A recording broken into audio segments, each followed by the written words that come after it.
আপামনি কালকে আপনি কলেজে যাবেন, গেলে আমার লয়ে যায়। আম্মা মইরা যাবার পর অনেক দিন হলো কলেজে যাই না।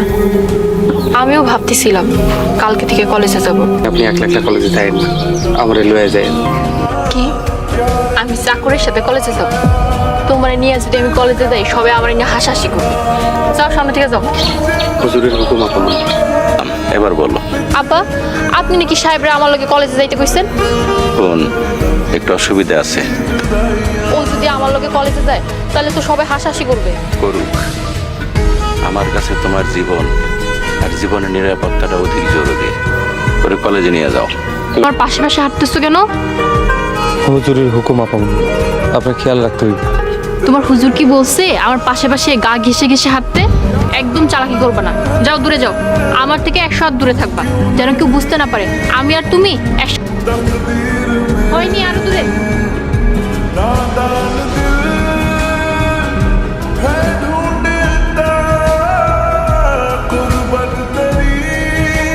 সাহেব যে কোনো সময় চলে আসতে পারে।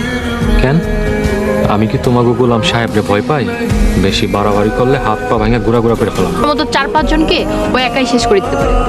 আমিও বুঝি না। মাস পরে কোনো মেয়ের দিকেও তাকায় না, ছোটবেলা থেকে দেখতেছি। সাহেব যে কোনো সময় চলে আসতে পারে। জান, কি হয়েছে সাহেব বল। শুভর সাথে আপনার কি সম্পর্ক? সম্পর্ক মানে? শুভর সাথে আমার কিসের সম্পর্ক? দেখো সাহেব, আজে বাজে কথা বলবা না, ভুলা যাইও না তুমি আমার বাড়ির চাকর। বলি নাই আপামনি, শুভ ছেলেটা ভালো না। আমি দূর থেকে দেখছি শুভ আপনার হাত ধরছে। আরে না, আমার হাতে একটা কলম ছিল, ওর কলমটা লাগতো তাই নিচ্ছিল। আমি এই বিষয়ে আব্বাকে কিছু বলবো না, বললে আব্বা শুধু শুধু চিল্লাচিল্লি করবে।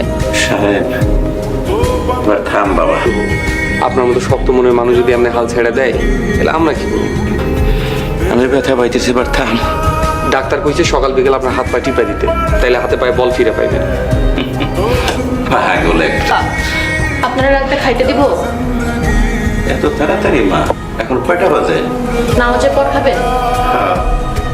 আচ্ছা, ঠিক আছে। আব্বা কি ঘুমাইছেন? জি, হুজুর সাইডটা খায় ঘুমাইছে। আপামনি আমার খাবারটা দেন, আমার আছে। আচ্ছা ঠিক আছে, চেয়ারে বসো। কি হইল, বসো।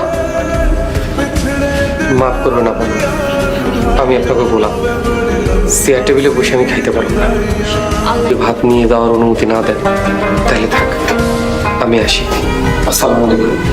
সাহেব, তোমার ভক্তি শ্রদ্ধা দেখে আমি মুগ্ধ। আগেও ছিলাম, আজকে আবার নতুন করে মুগ্ধ হলাম। আচ্ছা ঠিক আছে, তোমার যখন ইচ্ছা তুমি নিজের ঘরে বসে খাবে, যাও খাবারটা নিয়ে নিজের ঘরে বসে খাও। বাহ, শোনো, কাল থেকে কিন্তু যখন তখন দেখা করা যাবে না। তোমার না দেখে থাকতে পারি না। থাকতেও হইব, পারতেও হইব। আচ্ছা ঠিক আছে, তুমি যেমনে কইবা অমনি হইব। খালি মুখে মুখে কও, আর কাজের বেলায় খালি ঢক।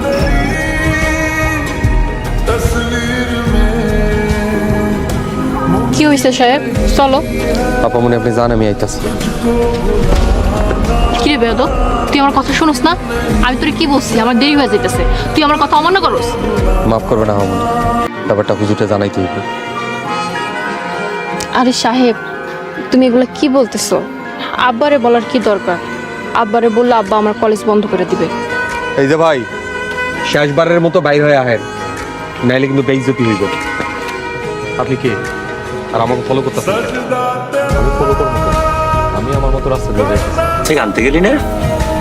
আপামনি চলে আইছেন কেন? আপনি না আমারে কইছিলেন আপনি 3টার সময় ছুটি হইব কেন? কোনো সমস্যা? কলেজ আগে ছুটি হয়েছে তাই আগে গেছে লাইছি। আব্বা স্যার, আমার দুনিয়ায় কেউ নাই, আব্বারে তুমি বাঁচাও প্লিজ। আমি আইতাছি। কি দরকার ছিল?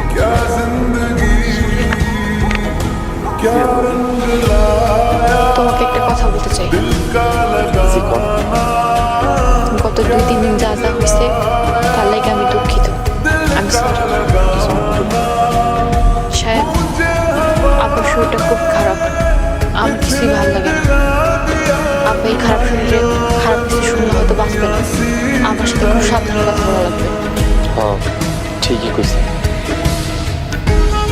শুভর সাথে যা যা হয়েছে আব্বারে কর দরকার নেই। আপনি চিন্তা করুন, আমি কিছু বলবো। তুমি আমার কথা দাও, যে কোনো পরিস্থিতিতে আব্বার তুমি কিছু করবে না।